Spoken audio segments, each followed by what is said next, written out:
Hello बच्चों, मेरा नाम है नेहा सिंह।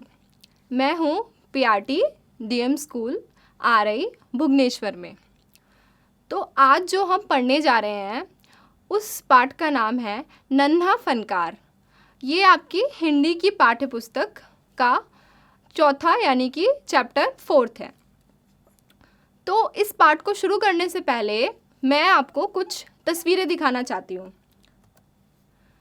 तो ये जो आप देख रहे हैं ये 4 तस्वीरें, ये इसलिए आपको दिखाई जा रही हैं क्योंकि ये जो तस्वीरें हैं ये कहीं ना कहीं आपके पाठ से जुड़ी हुई हैं, पाठ से संबंधित हैं।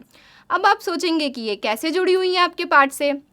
तो देखते हैं। जो पहली तस्वीर है उसमें कुछ जो दीवारें हैं उन पे कलाकारी की गई है, उन पे कुछ चित्र बनाए गए हैं। तो और जो दूसरी तस्वीर है उसमें भी देखिए पत्थर से एक चक्र बनाया गया है जो आप देख रहे हैं। तीसरी वाली तस्वीर में भी दीवार पे कुछ चित्रकारी की गई है और चौथी वाली तस्वीर में भी दीवार पे कुछ चित्रकारी की गई है। अब ये जो चारों तस्वीर हम देख रहे हैं, इन सब तस्वीरों में क्या चीज़ एक जैसी है, क्या चीज़ सामान्य है? वो ये है कि इन चारों ही तस्वीरों में नक्काशी की गई है। दीवारों पर जो है ये जो कारीगरी की गई है उसको नक्काशी कहते हैं। तो अब हम देखते हैं कि ये जो 4 तस्वीरें मैंने आपको दिखाई ये हमारे पाठ से कैसे संबंधित हैं। तो आइए हम अपना चैप्टर जो है, अपना पाठ 4 जो है वो शुरू करते हैं। वह लड़का एक चौकोर लाल पत्थर के पास बैठ गया। उसने जल्दी जल्दी कोई प्रार्थना बुदबुदाई और छेनी हथौड़ा उठाकर अपने काम में जुट गया। कुछ दिन पहले ही उसने इस पत्थर पर घंटियों की कतारें और कड़ियाँ उकेरना शुरू किया था। लड़के ने एक अधबनी अधूरी घंटी पर छेनी की नोक टिकाई और सावधानी पूर्वक हथौड़े से घंटी पर नक्काशी करने में जुट गया। तो यहाँ से हमारी कहानी की जो है वो शुरुआत होती है। कहानी में क्या बताया जा रहा है कि एक लड़का है जिसने कि एक चौकोर यानी कि जिसके 4 कोने होते हैं, ऐसा एक पत्थर लिया है और वो जल्दी जल्दी उस पत्थर को लेके अपने काम में लग गया है। और काम करते हुए उसने एक प्रार्थना जो है अपने मन में कही और वो अपने काम में लग गया। और वो उस पत्थर पर घंटियों की कतारें यानी कि एक के बाद एक कड़ियों को बनाने लगता है, उकेरने यानी कि बनाने लगता है। तो अब लड़का जो है उसने एक आधी अधूरी घंटी से शुरुआत की बनाने की और सावधानी पूर्वक नक्काशी करने में जुट गया। नक्काशी का मतलब क्या होता है? नक्काशी यानी कि जो पत्थरों पर छेनी हथौड़ी से कारीगरी की जाती है, डिज़ाइन बनाए जाते हैं, उनको हम नक्काशी कहते हैं। तो आगे भी आप देखेंगे ये जो लाल स्याही से, ये जो रेड कलर की स्याही से मैंने जो ये मार्क दिए हैं ये हमारे नए शब्द हैं जो कि हम सीखेंगे। फिर आगे देखते हैं क्या होता है। हथौड़े के वार से पत्थर पर जो कटाव उभरता उससे पत्थर की किरचें छितरा जाती और वह आंखें सिकोड़ लेता। साथ साथ धीमी आवाज़ में वह कुछ गुनगुनाने भी लगता। उसके चारों ओर दूसरे संगतराश भी अपने अपने काम में डूबे हुए थे। अब जो हथौड़े का वार होता था उससे उसकी पत्थर की किरचे क्या होता है? किरचे वो होता है जब हम छेनी और हथौड़ी से पत्थर पे वार करते हैं तो जो छोटे छोटे टुकड़े यानी कि या जो छोटा छोटा चूरा उड़ता है पत्थर का, उसे किरचे कहते हैं। तो जब वो काम करते हैं तो उसकी वो उड़ के आँख में ना चला जाए इसलिए वो अपनी आँख सिकोड़ लेता था। और साथ ही साथ वो एक धीमी आवाज़ में गाना भी गा रहा था। और उसके चारों ओर जो संगत राश यानी कि जो एक ही जैसे व्यवसाय के थे, यानी कि जो दूसरे नक्काशी करने वाले, जो दूसरे कलाकार थे जो उसके आसपास बैठे हुए थे, वो भी अपने काम में डूबे हुए थे। केशव 10 साल का था और अभी अपना काम सीख ही रहा था। पिता के एक बार करके दिखा देने पर वह सीधी लकीरें वाले और घुमावदार डिज़ाइन उकेर सकता था। अब तक उसने नक्काशी का जो भी काम किया था उनमें से इन घंटियों को बनाना ही सबसे ज़्यादा मुश्किल था।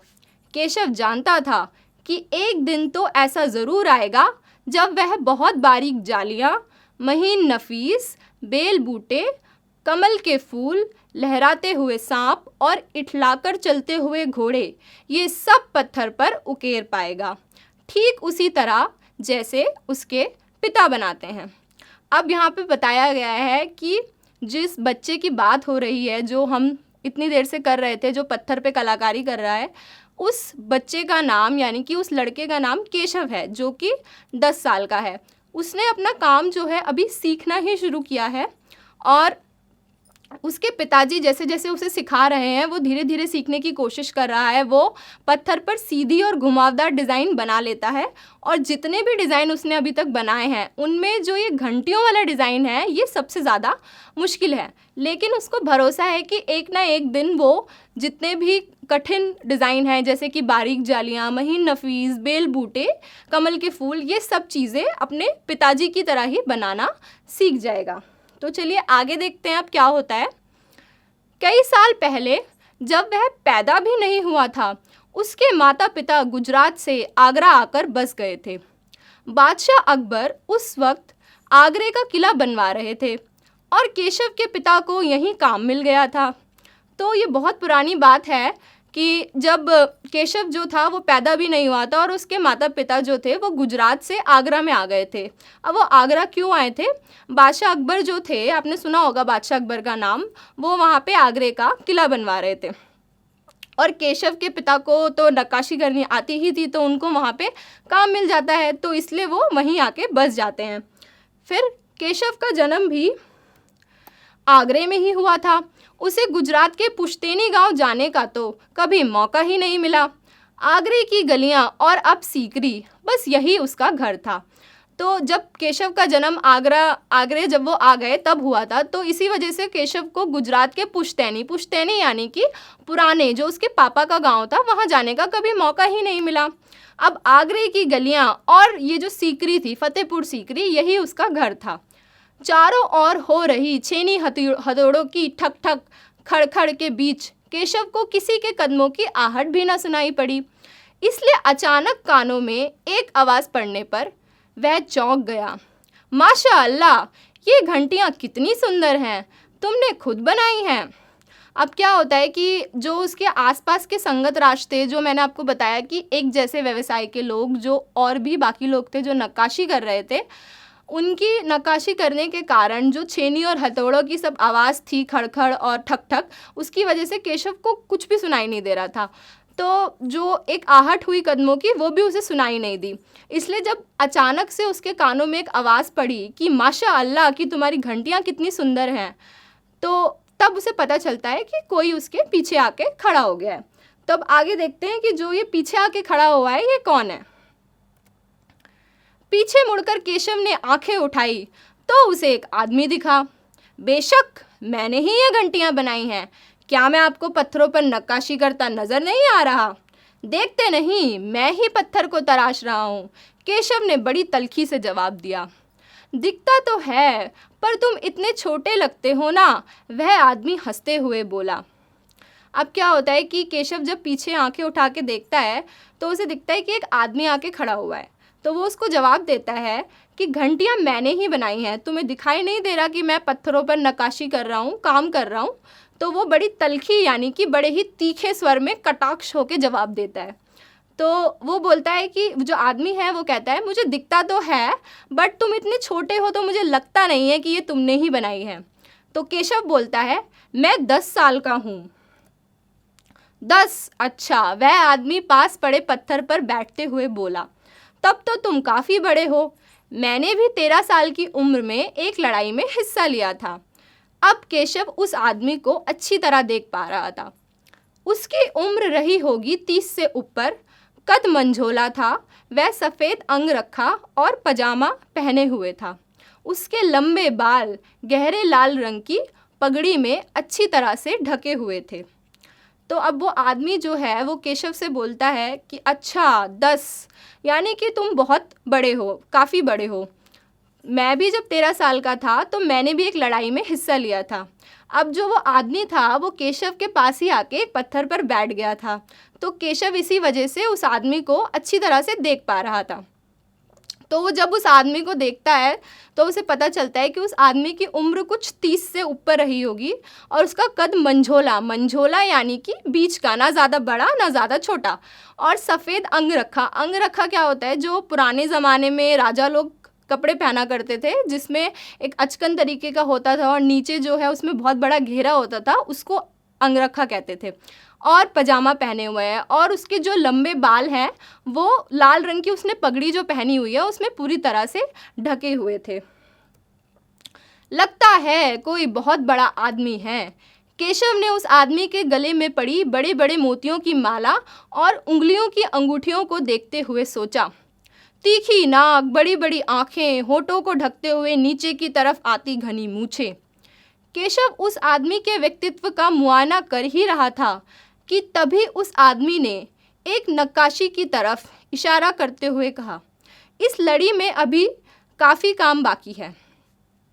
तो अब क्या होता है कि जो आदमी केशव के पास आके बैठ गया है तो केशव उसको अच्छे से देख रहा है। वो ये सोचता है कि ये जो आदमी है ये ज़रूर बहुत ही एक बड़ा आदमी होगा। और वो ऐसा क्यों सोचता है, क्योंकि उस आदमी ने बहुत बड़े बड़े मोतियों की माला, उंगलियों में इतनी सारी अंगूठी और होठ पे बड़ी बड़ी उसकी मूछें हैं, उसकी बड़ी बड़ी आँखें हैं।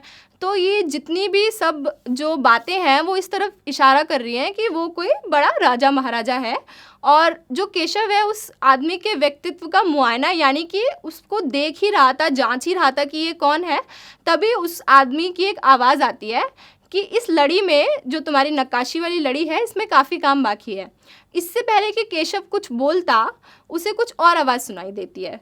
तो देखते हैं आगे क्या होता है। इससे पहले कि केशव कोई जवाब देता, उसने किसी के तेजी से दौड़कर आने की आवाज़ सुनी। यह और कोई नहीं, महल का पहरेदार था। हुजूर माफ़ करें, मुझे आपके आने का पता ही नहीं चला, हाँफते हुए उसने कहा। फिर वह मुड़कर भौचक से खड़े केशव को घूरते हुए बोला, बेवकूफ़, खड़ा हो। हुजूर आला के सामने बैठने की ज़रूरत कैसे की तूने? झुककर सलाम कर इन्हें। तो अब क्या होता है कि केशव इससे पहले कि कोई जवाब दे पाता कि उसने घंटियां पूरी क्यों नहीं करी हैं, तो उसको महल के पहरेदार की भागते हुए आवाज़ सुनाई देती है और वो आके बोलता है कि हुजूर मुझे माफ़ करिएगा, मुझे पता नहीं चला कि आप आने वाले हैं। तो अब केशव जो है वो भौचक यानी कि आश्चर्यचकित हो जाता है, कि एकदम सोच में डूब जाता है आश्चर्य से कि ये कौन आदमी है जिसको ये ऐसे कह रहा है कि हुजूर मुझे माफ़ करिए।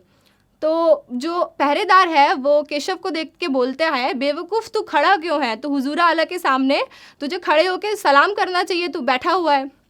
तो अब आगे क्या होता है देखते हैं। अब केशव का माथा ठनका, उसे कुछ कुछ समझ आ रहा था। बदहवासी में छेनी हाथ से छूटकर नीचे गिरी और वह जल्दी से उठकर खड़ा हो गया। अरे कहीं ये बादशाह अकबर तो नहीं? यह ख्याल आते ही उसने झुककर सलाम किया और खरगोश किसी कतार नज़रों से अकबर को देखने लगा। अब क्या होता है कि जब वो उसको ऐसे बोलता है पहरेदार कि तुम सलाम क्यों नहीं कर रहे हो, तो केशव कुछ सोच में पड़ जाता है और उसको कुछ कुछ समझ आने लगता है। बदहवासी यानी कि उसे आश्चर्यचकित तो था ही, उस आश्चर्य के कारण उसे कुछ समझ नहीं आ रहा, उसके हाथ पैर ढीले हो गए हैं एकदम, और इसी वजह से उसकी छेनी हथौड़ी उसके हाथ से छूट के गिर जाती है और वो ये सोचता है कहीं ये बादशाह अकबर तो नहीं, मुझे जल्दी से खड़े होके झुक के सलाम करना चाहिए।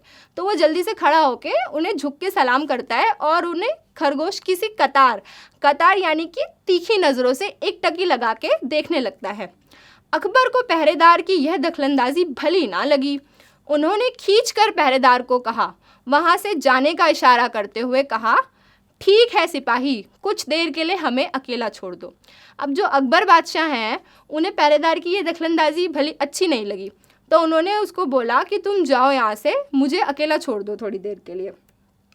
फिर क्या होता है, पहरेदार तो चला गया मगर केशव असमंजस में था कि उसे क्या करना चाहिए, वापस अपना नक्काशी का काम शुरू करे या बादशाह के हुक्म के इंतज़ार में खड़ा रहे। दिल तो उसका अभी भी धक धक कर रहा था। हाँ, पर अब वह डरा हुआ नहीं था क्योंकि अकबर प्यार से उसे देखते हुए मुस्कुरा रहे थे। अब क्या होता है कि जब पहरेदार तो चला जाता है लेकिन केशव असमंजस यानी कि दुविधा में था, उसको समझ नहीं आ रहा था कि उसे क्या करना चाहिए, कि वो अपने काम में लग जाए दोबारा या फिर इतने बड़े बादशाह अकबर उसके सामने खड़े हैं, वो उनके किसी हुक्म का इंतज़ार करे। लेकिन केशव को अब डर नहीं लग रहा था, क्योंकि बादशाह अकबर जो है उसकी तरफ मुस्कुराकर देख रहे थे। तुम्हारा नाम क्या है? अकबर ने नरम आवाज़ में पूछा। केशव, उसने नपा-तुला जवाब दिया। केशव, क्या तुम मुझे नक्काशी करना सिखाओगे? उलझन में पड़े केशव ने तुरंत सिर हिला दिया। तब तो तुम्हें मेरे लिए हथौड़े और छेनी का भी इंतज़ाम करना होगा। केशव फुर्ती से अपने पिता के पास भागा गया और उसका छेनी हथौड़ा उठाकर उल्टे पांव लौट आया। तो अब जो बादशाह अकबर हैं वो उससे पूछते हैं कि तुम्हारा नाम क्या है, उस बच्चे से पूछते हैं। तो वो नपा-तुला जवाब देता है सिर्फ कि मेरा नाम केशव है। तो बादशाह अकबर उससे कहते हैं, क्या तुम मुझे नक्काशी का काम करना सिखाओगे? तो जो केशव है वो पहले से ही आश्चर्यचकित है कि बादशाह अकबर उसके सामने आके खड़े हैं, तो वो उसी में सर हिला देता है कि मैं सिखाऊंगा। तो बादशाह बोलते हैं कि तुम्हें मेरे लिए छेनी हथौड़ी लानी पड़ेगी। तो वो फटाफट भागते हुए अपने पापा के पास जाता है और उनकी छेनी हथौड़ी लेके वापस आता है। दोस्ताना अंदाज में अकबर केशव के पास ज़मीन पर बैठ गए और पास में पड़े पत्थर को खींचते हुए बोले, ठीक है, अब बताओ कि मुझे क्या करना है? केशव ने संदेह भरी नज़रों से अकबर की ओर देखा। हुजूर, क्या आप यह सब करेंगे? क्यों नहीं, मुझे तो विश्वास है कि मैं सीख ही लूँगा। नहीं नहीं, मेरा मतलब यह नहीं था। केशव सकपका गया। दरअसल मैं कहना चाहता था कि आप इतने बड़े बादशाह हैं, ये ठीक नहीं लगता। उसने कुछ अनमने भाव से कहा। अब क्या होता है कि जो बादशाह अकबर हैं वो उसके पास ज़मीन पर बैठ जाते हैं दोस्ताना अंदाज में और एक पत्थर को खींचते हुए बोलते हैं कि क्या तुम मुझे भी नक्काशी का काम करना सिखाओगे? तो केशव जो है वो सोच में पड़ जाता है कि वो बादशाह अकबर जो है वो ये सब कर पाएंगे। तो वो बोलते हैं कि मैं तो सीख ही लूँगा। तो केशव सकपका जाता है। सकपका यानी कि वो इस सोच में पड़ जाता है, इस आश्चर्य में पड़ जाता है कि इतने बड़े बादशाह होते हुए भी ये काम सीखना चाहते हैं मुझसे। तो वो उनको कहता है, आप इतने बड़े बादशाह हैं, आपको ये सब करना अच्छा नहीं लगता। तो बादशाह उसको क्या जवाब देते हैं, देखते हैं। अकबर हंसकर बोले, अच्छा, लेकिन पिछले हफ्ते तो मैंने मिट्टी से भरी डलिया ढोने में किसी की मदद की थी। क्या यह काम उससे भी ज़्यादा मुश्किल है? केशव अभी भी असमंजस की स्थिति में था। वह अकबर के पास बैठ गया और उन्हें छेनी पकड़ने का सही तरीका सिखाने लगा। फिर जैसे कि केशव के पिता ने उसे सिखाया था, उसने कोयले के टुकड़े से पत्थर पर लकीरें खींचकर एक आसान सा नमूना बनाया और गंभीरता से कहा, देखिए, सिर्फ इन्हीं लकीरों को बहुत ध्यान से तराशना है। अकबर ने पत्थर पर छेनी रखी और ज़ोर से हथौड़े से वार किया, जिससे कटाव ज़्यादा गहरा हो गया। अब क्या होता है कि अकबर केशव जो उनसे कहता है कि आप एक बहुत बड़े बादशाह हैं, तो ये सब चीज़ें आपको शोभा नहीं देती। तो अकबर हंसकर जवाब देते हैं, लेकिन पिछले ही हफ्ते मैंने तो किसी की डलिया उठाने में मदद करी थी मिट्टी से भरी। क्या यह काम उससे भी ज़्यादा मुश्किल है? तो केशव जो है वो असमंजस की स्थिति में आ जाता है कि वो अब बादशाह को क्या जवाब दे। तो वो क्या करता है, वो उनको सिखाना शुरू कर देता है। सबसे पहले तो वो छेनी पकड़ने का सही तरीका सिखाता है उनको कि कैसे पकड़ते हैं। और फिर जैसे जैसे केशव के पिताजी ने केशव को सिखाया था, वो बादशाह अकबर को सिखाने लगता है। वो एक कोयले से पत्थर पर एक आसान सा नमूना डिज़ाइन बना देता है और उनको बोलता है कि इस डिज़ाइन को ही आपको तराशना है। तराशना यानी कि सुंदर बनाना है। इस डिज़ाइन के आसपास ही आपको सारी कलाकारी नक्काशी करनी है। तो अब अकबर जो है वो छेनी रखते हैं और एक ज़ोर से हथौड़ा मारते हैं। तो उससे क्या होता है कि वो जो निशान है, जो पत्थर का कटाव है, वो बहुत ज़्यादा गहरा हो जाता है। फिर क्या होता है, अरे अरे नहीं नहीं, केशव ने तुरंत गलती पकड़ी। हथौड़े को आहिस्ता से मारना है, ऐसे उसने करके दिखाया। और हाँ, अपनी आंखें थोड़ी मीच कर रखें, वरना किरचे उड़कर आंखों में चली जाएंगी। अकबर मुस्कुराए, जी हुजूर। तो अब क्या होता है कि जब अकबर उसको देख के मुस्कुराता है, तो केशव भी जवाब में अकबर को देख के मुस्कुराता है। और जो केशव है वो लगभग ये बात तो भूल ही गया है कि वो इतने बड़े हिंदुस्तान के जो बादशाह हैं उनके साथ बैठा हुआ है। उसको एक अनाड़ी से वयस्क, वयस्क क्या होता है, जो बड़े लोग होते हैं जो उनको वयस्क कहते हैं। तो उसको एक अनाड़ी से वयस्क पर अपने काम की थक जमाने में बड़ा मज़ा आ रहा है। और वो ये देख रहा है कि अकबर जो है वो ध्यान से लकीरों को उकेर यानी कि बना रहे हैं या नहीं। बादशाह से जरा सी भी चूक होने पर उसकी तैयारियां चढ़ जाती हैं, तैयारियां यानी कि भौएं चढ़ जाती हैं। तो अब देखते हैं आगे क्या होता है। काम करते करते अकबर पूछ बैठते, केशव सही नहीं है क्या?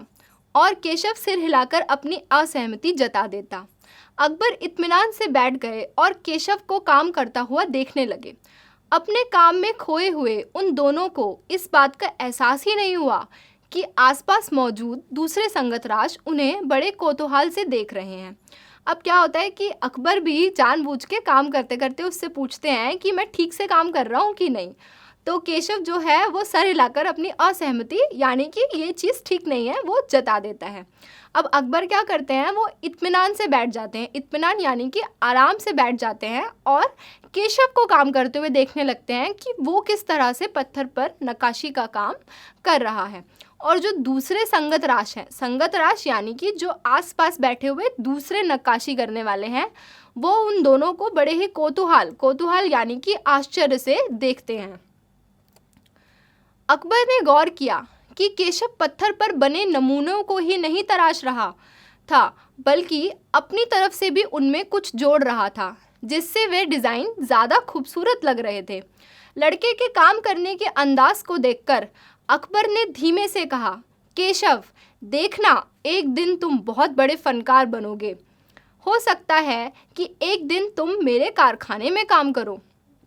तो अकबर जब उसको ध्यान से देखते हैं काम करते हुए कि वो कैसे नक्काशी कर रहा है पत्थर पे, तो अकबर को पता चलता है कि वो सिर्फ जो डिज़ाइन बना है उसी को नहीं तराश रहा, अपनी तरफ से भी कुछ कुछ उसमें जोड़ता जा रहा है, जिससे कि वो जो डिज़ाइन है वो और ज़्यादा खूबसूरत लग रहा है यानी कि सुंदर लग रहा है। तो अकबर को उस लड़के का यानी कि केशव का काम करने का ये अंदाज़ बहुत अच्छा लगता है और वो केशव को कहते हैं, एक दिन तुम बहुत बड़े फनकार यानी कि कलाकार या शिल्पकार बनोगे और तुम मेरे कारखाने में काम करोगे। कारखाना? कैसा कारखाना? बस एक बार ये महल तैयार हो जाए और लोग आगरा से आकर यहाँ रहने लगें, तब मैं कारखाना बनवाऊंगा। इन कारखानों में मेरी सल्तनत के सबसे बढ़िया फनकार और शिल्पकार काम करेंगे। चित्र बनाने वाले कलाकार, गलीचों को बुनकर, संगतराज, पत्थर और लकड़ी पर नक्काशी करने वाले शिल्पकार सभी वहाँ काम करेंगे।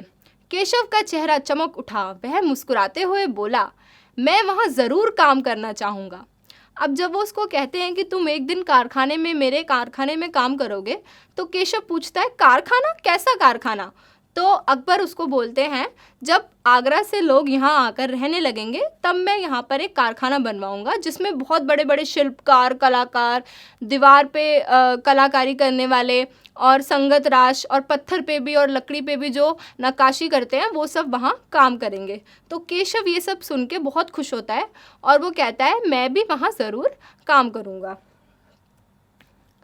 अकबर उठ खड़े हुए, जाते हुए बड़े प्यार से केशव का कंधा थपथपाया और कहा, अच्छा बेटा, अपना काम जारी रखो।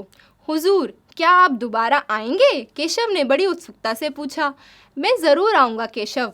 फिर तो पूरे दिन संगतराशों के बीच केशव की धूम मची रही। वह बार बार बादशाह से हुई अपनी मुलाकात सबको सुनाता रहा। तो अब अकबर जो है वो जाने लगते हैं और जाते हुए वो केशव का कंधा प्यार से थपथपाते हैं और बोलते हैं कि तुम अपना काम जारी रखो। और तो जो केशव है वो उनसे पूछता है कि आप दोबारा आएंगे? तो अकबर कहते हैं, मैं ज़रूर आऊँगा। फिर क्या होता है कि अकबर तो चले जाते हैं, लेकिन बाकी संगतराशों के बीच पूरा दिन केशव की धूम मची रहती है। क्यों धूम मची रहती है? क्योंकि बादशाह अकबर उसके पास आए थे और उन्होंने उससे काम सीखा, तो वो उसकी कहानी सबको सुनाता रहता है। रात हो चली थी। केशव बहुत थका हुआ था, पर आंखों में नींद कहाँ। वह धीरे से अपने पिता के बिस्तर में घुस गया। पिता ने मुस्कुराकर कहा, तुम तो अभी से इतने प्रसिद्ध हो गए हो। बादशाह सलामत ने कहा है कि एक दिन मैं बहुत बड़ा कलाकार बनूंगा। अपने सिर को पिता की बाहों के सहारे टिकाकर केशव धीरे से बोला, हमारे बादशाह बहुत ही नेक इंसान हैं। बिल्कुल सही, पिता ने कहा। कुछ सोचकर केशव ने पूछा, बाबा एक बात बताओ, बादशाह के पास अकबर में एक से बादशाह के पास आगरा में एक से बढ़कर एक खूबसूरत महल है, फिर वे सीकरी में शहर क्यों बनवा रहे हैं? अब क्या होता है, रात हो जाती है और केशव अपने घर आ जाता है। लेकिन केशव थका तो हुआ है पर उसकी आंखों में नींद नहीं है, क्योंकि वो बादशाह से जो मिल के आया है। तो वो अपने पिताजी के पास बिस्तर में आता है और और उसके पिता उसको कहते हैं, तुम तो बहुत प्रसिद्ध हो गए हो। तो वो बोलता है, हाँ, बादशाह सलामत ने मुझे कहा है कि मैं एक बहुत बड़ा कलाकार बनूंगा। तो वो अपने पिता की बाहों के सहारे अपना सर जो है रखता है और उनसे बोलता है कि बादशाह जो है वो एक बहुत ही नेक इंसान है। फिर वो उनसे ये पूछता है कि जब बादशाह के पास आगरा में इतना सुंदर और खूबसूरत महल है, तो वो सीकरी में ये शहर क्यों बनवा रहे हैं? तो देखते हैं उसके पिताजी क्या जवाब देते हैं। पिता ने कुछ याद करते हुए बताना शुरू किया, हाँ बेटा, बादशाह का आगरा बहुत सुंदर शहर है, पर सीकरी में नया शहर बनवाने का भी एक खास कारण है। मैंने सुना है कि जब बादशाह अकबर की कोई संतान नहीं थी, इस वजह से वह हर वक्त परेशान रहते थे। वह बहुत से साधु संतों और फ़कीरों के पास गए। भटकते भटकते बादशाह ख्वाजा सलीम चिश्ती के पास सीकरी आए। उन्होंने ही बादशाह को बताया कि उनके एक नहीं 3 संतानें होंगी। तो अब पिता केशव की बात जो उसने प्रश्न पूछा है उसका ये जवाब देते हैं कि हाँ, जो उनका शहर है आगरा में वो तो बहुत सुंदर है, लेकिन वो सीकरी में जो शहर बनवा रहे हैं उसकी एक ख़ास वजह है। जब उनकी कोई भी संतान नहीं हो रही थी, यानी कि जो बादशाह अकबर हैं उनकी कोई संतान नहीं हो रही थी, तो वो बहुत परेशान थे। वो जगह जगह भटकते थे, साधुओं के पास, संतों के पास, फ़कीरों के पास। तो जब वो भटकते भटकते एक बार ख्वाजा सलीम चिश्ती के पास गए, तब उन्होंने उनको बताया कि आपकी एक नहीं 3 संतानें होंगी। शहजादा सलीम, मुराद और दनियाल। केशव ने चहकते हुए कहा, बिल्कुल सही। तब बादशाह ने ख्वाजा सलीम चिश्ती के सम्मान में सीकरी में नगर बसाने का फैसला किया था। केशव ने कहा, अच्छा, अब समझा, इसीलिए बादशाह अकबर ने अपने बेटे का नाम सलीम रखा है। हाँ, और इसी कारण हम यहाँ एक नए शहर के लिए पत्थरों को तराश रहे हैं। तो अब जो शहजादा केशव है वो बोलता है, अच्छा, जो उनके 3 बच्चे हैं, यानी कि शहजादा सलीम, मुराद और दनियाल, ये 3 जो है बादशाह के बेटे हैं 3। तो वो बोलते हैं कि हाँ, बिल्कुल सही। उसके पापा कहते हैं बिल्कुल सही। इसी वजह से जो अकबर बादशाह हैं उन्होंने जो ख्वाजा सलीम चिश्ती हैं उनके सम्मान में यहाँ पे एक शहर बसाने का फ़ैसला किया है।